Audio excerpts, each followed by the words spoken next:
새롭게 하소서 만나고 싶은 사람 붙잡고 싶은 순간 9번째 방송을 시작하겠습니다. 안녕하세요. 저는 진행을 맡은 이명아입니다. 드디어 봄이 왔습니다. 여기저기서 꽃망울이 팍팍 터지고 있고요. 여린 가지에 파릇파릇 새싹이 돋고 있습니다.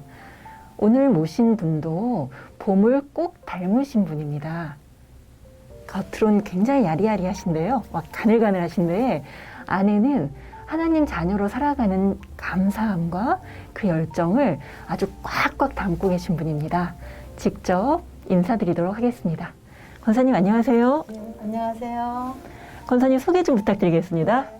안녕하세요. 저는 이종경 권사입니다. 푸른 초장 편집위원과 아동일부 부장을 맡고 있습니다. 그리고 저는 초등학교 교사로 35년 근무하다가 5년 전에 명예퇴직을 했는데 지금은 수업만 하는 수업 전담 강사로 학교에 나가고 있습니다. 남편은 심상용 집사고요. 딸아이가 있고 그 위로 6살 위인 오빠가 있었는데 26살에 하늘나라로 갔습니다. 진짜 되게 천사처럼 너무 예쁜 얼굴인데 권사님 그러면 세상을 뜬 지 몇 년 된 거죠, 지금? 네, 지금 천국에 간 지 12년째 되고 있습니다. 권사님 아드님 생각하시면 제일 어떤 표정, 어떤 모습이 떠오르세요? 저는 천사같이 항상 활짝 웃는 모습이 떠오릅니다. 하나님께서 주신 천사 선물이라고 저는 생각합니다. 네, 이제 천국으로 먼저 보내셔가지고 마음 아프실 텐데 그래도 또 이 아드님과 더불어 굉장히 많은 축복을 누리고 사셔서 오늘 그 이야기를 좀 많이 들어보고 싶어요, 권사님. 예, 권사님 그 아드님 지금 뇌성마비로 26년 동안 계속 투병 생활을 하신 거죠? 네. 어떻게 뇌성마비가 오게 됐나요? 난산으로 아이를 태어났는데 처음에 숨을 못 쉬었습니다. 그래서 이제 인큐베이터에 들어가서 있었는데 전혀 먹지도 못하고 움직이질 않아서 포기하라 이런 말을 듣고 아이를 데리고 왔는데 기적적으로 살았습니다. 그래서 네, 이제 열심히 먹이고 했는데 2개월이 됐는데 목을 가누지 못했어요. 그래서 대학병원에 갔는데 여러 가지 검사를 했지만 뭐 아무 이상이 없다고 그랬습니다. 그래서 집에 와서 또 이제 정성껏 아이를 돌봤는데 100일이 지나도 여전히 목을 못 가누는 거예요. 그래서 신촌 세브란스 병원에 갔는데 거기서 이제 여러 가지 검사를 했는데 뇌성마비 판정을 받았습니다. 그래서 26년간 누워서 걷지도 못하고 말도 못하는 상태로 살았습니다. 그러니까 그럼 26년 동안 아드님 돌보시면서 원사님 굉장히 힘드셨을 것 같아요. 직장 생활 하시랴 또 아들 간병하시랴 어려운 점이 굉장히 많으셨죠. 네, 아이가 이제 걷지도 못하고 모든 걸 못하기 때문에 아이의 손발이 되어줘야 되니까 너무 힘들었고요. 또 여러 가지 이제 면역력이 약하고 이제 그런 쇠약한 아이였으니까 각종 병이 많이 들고 또 이제 삼키고 먹는 걸 잘 못해서 항상 이렇게 기도로 음식에 넘어가면 폐렴이 걸려서 열이 났습니다. 그러니까 한밤중에도 열이 나면 병원에 응급실에 가야 됐고 그럼 입원을 하면 제가 병원에서 출퇴근을 했습니다. 학교에서 퇴근하면 병원으로 오고 밤을 새고 병원에서 또 출근하고 이런 식으로 굉장히 몸이 잠이 부족하고 힘든 상태였고요. 또 이제 그러니까 병원에서는 콧줄을 껴서 유동식으로 먹여라 이렇게 권장을 했습니다. 그래서 아이가 13살 정도부터 콧줄로 유동식을 먹기 시작했고요. 유동식 만드는데도 굉장히 힘들었습니다. 금요일 저녁부터 토요일 하루 종일 그것을 만들었는데 한 달치를 만듭니다. 그러면은 한여름에도 불 앞에서 3시간 동안 죽을 써야 되고 뭐 이쪽에서 갈고 이쪽에서 채로 걸러바치고 이런 것들이 너무나 힘들었습니다. 그리고 아이가 이제 뭐 잠자리라든지 욕창이 생기지 말라고 이렇게 돌보는 것도 참 힘들고 또 이렇게 자유가 없었습니다. 학교집 이렇게 해서 늘 자유가 없고 그렇죠. 몸이 힘드신 것도 힘드신 거지만 24시간 365일 계속 묶여서 지내시는 게 보통 어려운 일이 아닐 것 같아요. 없었고요. 또 교회에 가면은 예배만 드리고 바로 와야 됐기 때문에 참 그게 힘들었는데 저에게 그때는 교회 봉사는 사치였습니다.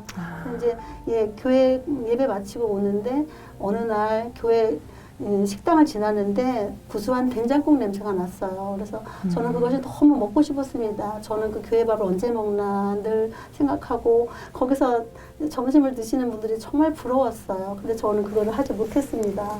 권사님 그렇게 이제 아드님 간병하시고 열심히 사시지만 하나님한테 원망스러운 마음도 있으셨을 것 같아요. 저라면 굉장히 원망스러웠을 것 같거든요. 권사님 어떻게 하셨어요? 저는 원망은 안 했습니다.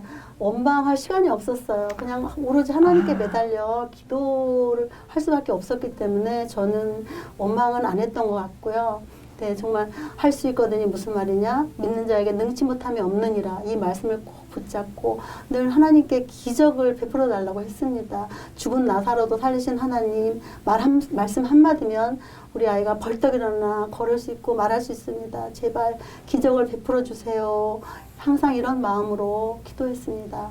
오늘 그러면 또 아드님 보시면서 행복하셨던 순간도 또 있으시죠? 많이 있으시죠? 네. 너무 아까도 보니까 너무 잘생기시고 밝게 웃는 모습 같은 거 상상해 보면 또 그것도 굉장히 큰 위로가 되셨을 것 같아요. 네, 저희 아이는 아픈데도 어릴 때는 많이 울었는데 조금 커서는 울지를 않았어요. 이렇게 아플 텐데도 울지 않고 많이 웃었습니다. 깔라대고 웃고 그래서 제가 이제 이불에 눕혀서 이리저리 막 끌고 다니고 뺑뺑뺑 돌고 놀이기구 타듯이 이렇게 하면 아이가 그냥 까르르 하면서 밝게 웃고 항상 웃었습니다. 저는 그래서 그 모습이 너무나 지금도 생각이 네. 나고 예뻤습니다. 예.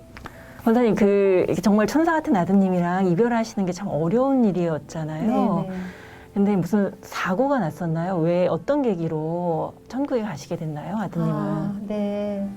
골절이 생겼습니다. 걷지도 못한 아이였지만 다리가 골절이 됐는데 2007년도에 골절에 대해 수술을 하게 됐어요. 근데 수술하게 되면 마취를 해야 되는데 마취가 깨어나지 못할까봐 걱정을 했는데 네, 수술하게 됐습니다. 그래서 수술실로 보내고 네, 제가 그 마취에서 깨어나게 해달라고 또 이 고통을 수술의 고통을 잘 이기게 해달라고 하나님께 수술이 끝날 때까지 앞에서 기도를 했습니다.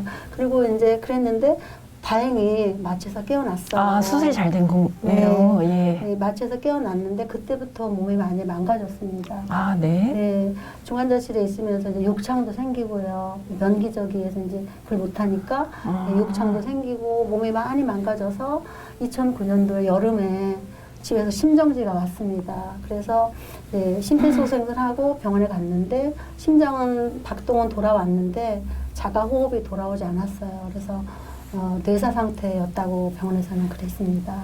그래서 저는 이제 그때 세관교회 옆에 살았기 때문에 새벽 기도를 가게 됐는데 네네. 네, 그날은 아주 대낮같이 밝았습니다. 교회 가는 길이 너무너무 밝았어요. 그래서 참 이상하다 생각하면서 갔는데 교회 입구에 딱 들어서는 순간 제 가슴에 북소리가 났어요.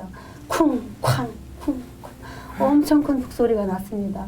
그래가지고 이 북소리가 옆 사람한테 들릴까봐 가슴을 쫙 잡고서 있었습니다. 근데 이제 개인 기도 시간에 제가 기도를 하는데 하나님께 감사 기도가 나왔습니다.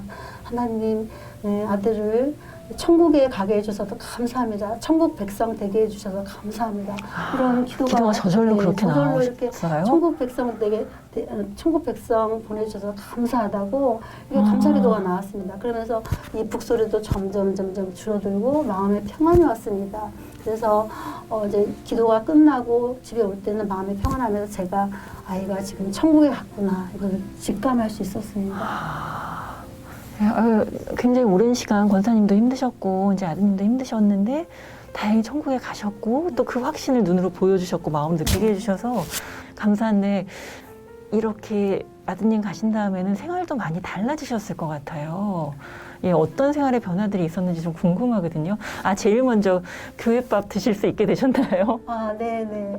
제가 아이를 천국에 보내고 제가 찬양이 하고 싶어서 바로 성가대에 들어갔습니다. 네, 연습을 하려면은 점심을 먹어야 됐는데, 네, 이게 그때 이제 교회 점심 식당에 가서 네. 이제 점심밥을 먹는데 딱 한 숟갈을 드는데 눈물이 확장 쏟아졌습니다. 제가 그토록 먹고 싶어 하던 교회 밥이었어요. 다른 사람들은 아무것도 아닌 밥이지만 저에게는 정말 특별한 소중한 밥이었습니다.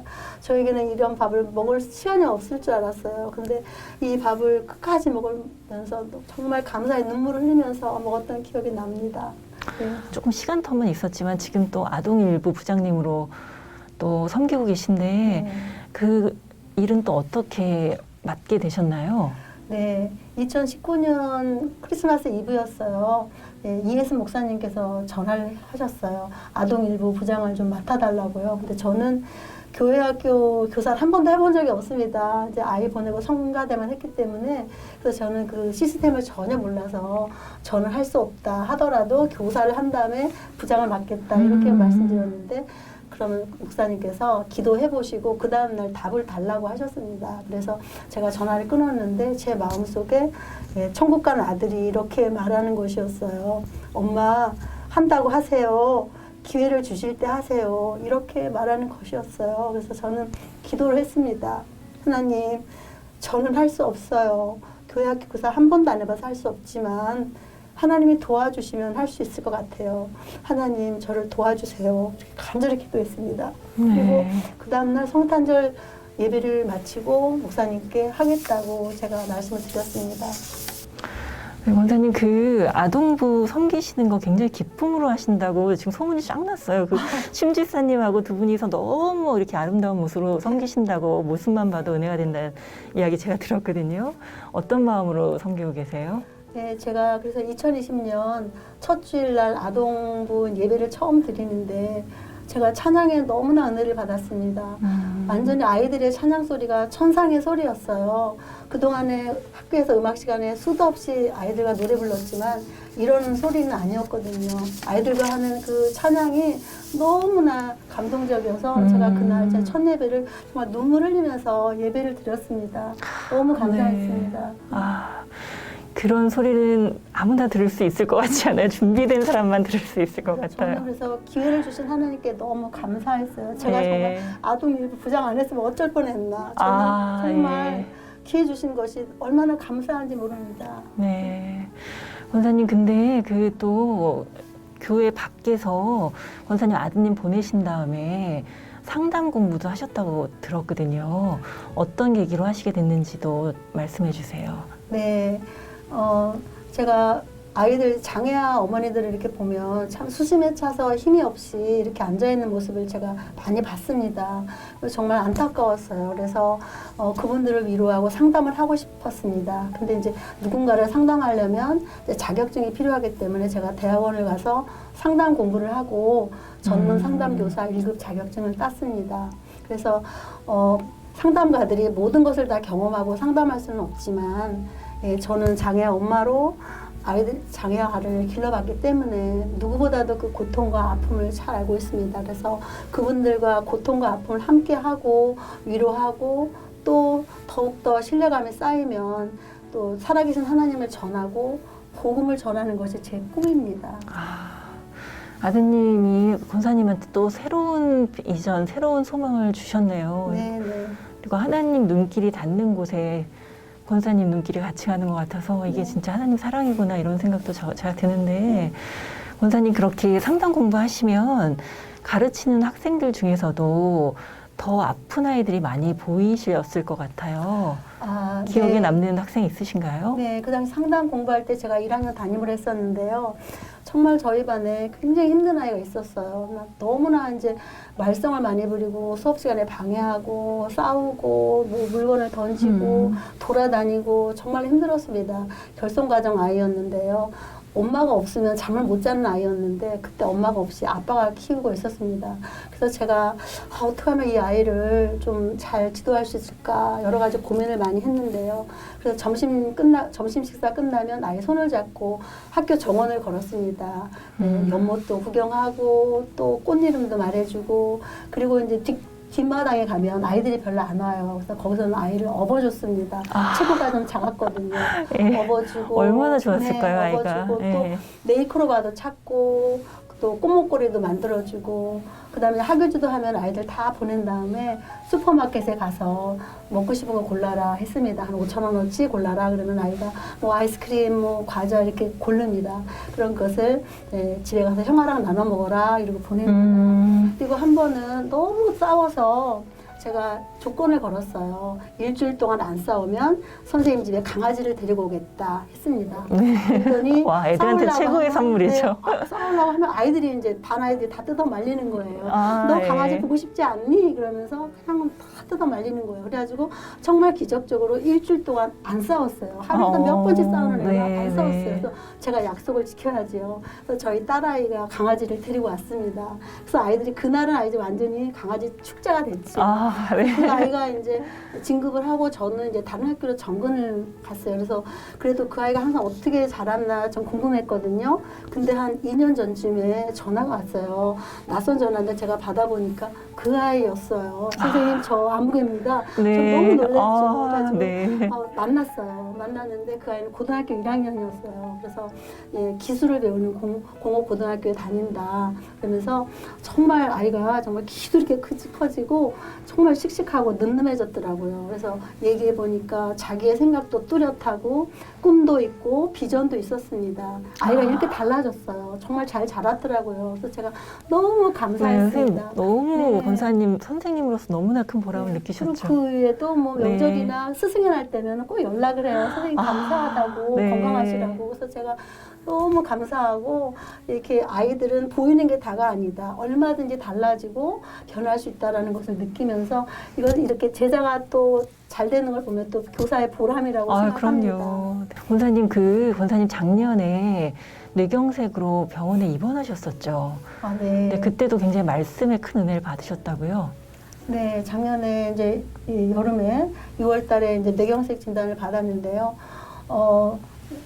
그때 말이 참 어눌했습니다. 다른 거는 이제 다 아주 심각한 운동 부위를 살짝 비껴서 마비가 오지 않았고요. 근데 말이 어눌했는데. 아, 그럼 뇌경색인데 다른 데는 마비가 네, 전혀 없고 네. 말만 잘 안 되는 그런 네, 상태셨어요? 그렇습니다. 살짝 비껴서 마비가 안 됐다고 다행히 하나님이 이제 진짜 구해주셨죠. 진짜 감사한 네. 일이네요. 예. 그래서 이제 말이 어눌했는데 이제 의사 선생님이 이제 소리내서 책을 읽으면 좋아진다고 했습니다. 그래서 네. 이제 성경책을 읽었는데 이제 제가 이제 마음에 호전이 돼가지고 퇴원을 하게 됐습니다. 근데 퇴원하는 날 제가 이사야서 읽다가 제가 너무나 놀랐습니다. 이사야서 32장 4절에 어눌한 자 혀가 민첩하게 되어 말을 분명하게 하느니라. 와. 그 말씀을 주셨어요. 정말 소름이 쫙 끼쳤습니다. 네. 저에게 해주시는 약속의 말씀이라 정말 너무너무 감사했습니다. 예. 그리고 네. 이제 퇴원할 때 의사 선생님이 이제 절대 안정하라고, 예, 절대 무리하면 안 된다. 3개월 동안은 재발 가능성이 있으니까 절대 안정하라고 했습니다. 그래서 근데 권사님 안정 안 하셨죠? 가족들이 이제 안정해야 되니까 아무것도 하지 말라. 아동보도 네. 내리고 다 하지 말라고 했는데 제가 그랬습니다. 하나님이 저를 살려주신 것은 다 아무것도 하지 말고 그만두라고 하는 게 아니라 지금 맡은 일 더 열심히 하라고 살려주신 거니까 다 내려놓지 않고 다 하겠다. 이렇게 얘기했습니다. 원장님 지금 완전히 건강해지셨어요? 뇌경색 네. 외에 후유증 이런 거 전혀 네, 없으시고요. 약 열심히 먹고 있고요. 체크 네. 잘하고 있고 전혀 말도 거의 100%다 돌아왔고요. 네, 100% 돌아오신 거 맞죠? 전혀 예, 네. 건강에는 전혀 문제가 진짜 없습니다. 권사님 너무 감사하네요. 네네네. 권사님 그러면 권사님은 이제 아까도 고난이 상당히 축복이다라는 말씀하셨는데 권사님이 겪으신 고난에 대해서 어떻게 생각하시는지 좀 다시 한번 말씀해 주시겠어요? 네. 저는 고난이 없고 제 삶이 평탄했다면 하나님을 멀리 떠나서 제 멋대로 살았을 것 같아요. 근데 고난을 통해서 하나님을 만났고 하나님의 함께 하심을 절실히 제가 체험했습니다. 저는 고난은 제 삶에 가장 필요한 과정이었다고 생각합니다. 고난이 있을 때 하나님은 저를 방치해두지 않으시고 내버려두지 않으셨어요. 항상 제 옆에 계셨습니다. 고난의 산을 오르면 같이 올라가셨고 또 긴 어둠의 터널을 걸어갈 때도 항상 하나님께서 저 손을 꼭 잡아주셨습니다. 네, 고난을 통해서 하나님을 체험하고 하나님과 함께 하시는 걸, 함께 하는 걸 느끼고 저는 너무나 감사했습니다. 그래서 감히 저는 이렇게 말씀드릴 수 있습니다. 고난은 축복이요, 하나님이 주신 선물이다. 이렇게 감히 말씀드리고 싶습니다. 네. 권사님 그러면 이 자리를 빌어서 세관교회 성도분들께 해주시고 싶은 말씀 있으면 좀 부탁드리겠습니다. 네, 저는 잠언 16장 9절을 참 좋아합니다. 사람이 마음으로 자기 길을 계획할지라도 그 걸음을 인도하시는 이는 여호와시니라. 이 세상에 제 마음대로 되는 것은 아무것도 없습니다. 오로지 하나님께 하나님께 모든 것을 맡기고 의지하고 하나님께 기도하면 이 모든 고난도 이길 수 있습니다. 고난 뒤에 계신 하나님의 섭리와 사랑을 꼭 보시고 하나님을 꽉 붙잡고 믿음으로 승리하시기를 소망합니다. 권사님 오늘 이렇게 나와주셔서 너무 귀한 말씀 전해주시고 권사님 힘드셨던 그 시간들 다 나눠주셔서 진짜 감사드립니다. 감사합니다, 권사님. 네, 감사합니다. 오늘은 이종경 권사님을 모시고 하나님과 동행하면서 사신 이야기를 들어보았습니다. 너무나 절박하게 하나님을 붙들 수밖에 없었고 정말 꽉 하나님 손 붙잡고 삶의 어려운 순간순간을 헤쳐나오신 권사님을 뵈면서 저는 환난이 인내를 낳고 인내가 연단을 또 연단이 소망을 낳는다는 로마서 말씀을 곱씹게 되었습니다. 하나님이 권사님 소망의 자리로 인도해 주시길 함께 기도하고 또 기대하겠습니다. 경청해 주셔서 감사합니다. 다음 방송은 3월 마지막 주 목요일에 찾아뵙겠습니다. 감사합니다.